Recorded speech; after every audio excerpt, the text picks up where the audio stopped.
Благодарам. Почитуван министер, имено би ве замолил на стартот на мојава дискусија да се слушнете со вашиот колега, министерот за животна средина, заради тоа што согласно моите информации,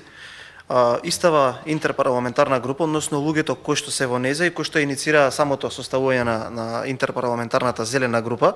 имале одредени преговори, каде што колегата рекол дека оваа сума можеби е неприфатлива, но се согласил за некоја помала сума. Затоа ве замолувам да се слушнете, ако треба јас сум член на комисијава, потоа во текот на дискусијава ќе побарам и процедурална забелешка да побарам пауза со цел усогласување на ставовите, но мислам дека треба да имате малку посериозна комуникација, затоа што ова е еден од, како што кажав, оние амандмани кои што ни ги предлагаат луѓе кои што се засегнати од оваа проблематика и кои што за волја на вистината многу подобро од сите нас знаат како да ја заштитиме животната средина, нешто кое што е во, би рекол, носечките столбови, програмски столбови на сите партии кои што се парламентарни, но и оние кои што учествуваа на изборите. Така можевме да видиме дека и нашата партија, од која што јас доаѓам, вашата која што го носи презнакот на зелена партија,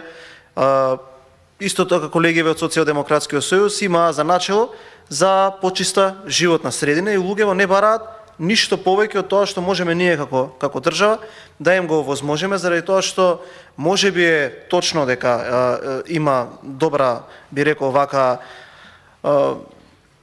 добра флота на автобуси во јавен превоз кои што ги исполнуваат еколошките стандарди, но сепак ние треба да им помогнеме на сите оние кои што го загадуваат можеби воздухот или средината, а кои што не се доволно моќни, за да не се навраќам назад во амандманите, да ви ја кажам која е причината зашто луѓето не се доволно ликвидни да го сторат ова кое што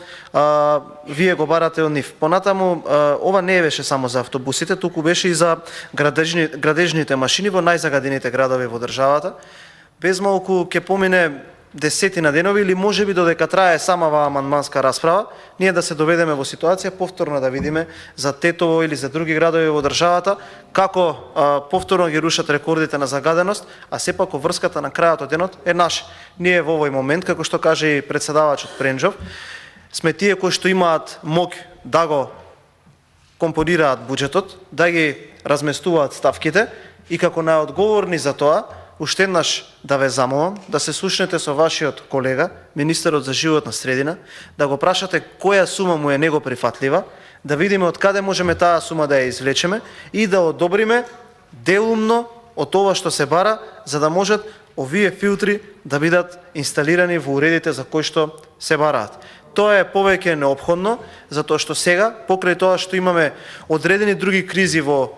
функционирањето, имаме и една нова политичка реалност, каде што централната власт ја има една опција, додека локалната власт ја има сосема друга опција. Ајде да покажеме дека без разлика што други луѓе сега ќе ги управуваат локалните институции од градовите каде што ние доаѓаме, можеме како пратеници, имаме доволна зрелост како централна власт да издвоиме средства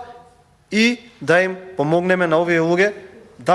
да ја чуваат животната средина и да работат за прочистување на амбиенталниот воздух во најголема мера колку што може, затоа што на крајот од денот не е важно која е политичката поставеност на теренот, важно е граѓаните на Република Македонија да имаат почиста животна средина и почист воздух, така да ве очекувам да се изјасните сега повторно по овој мој предлог. Благодарам.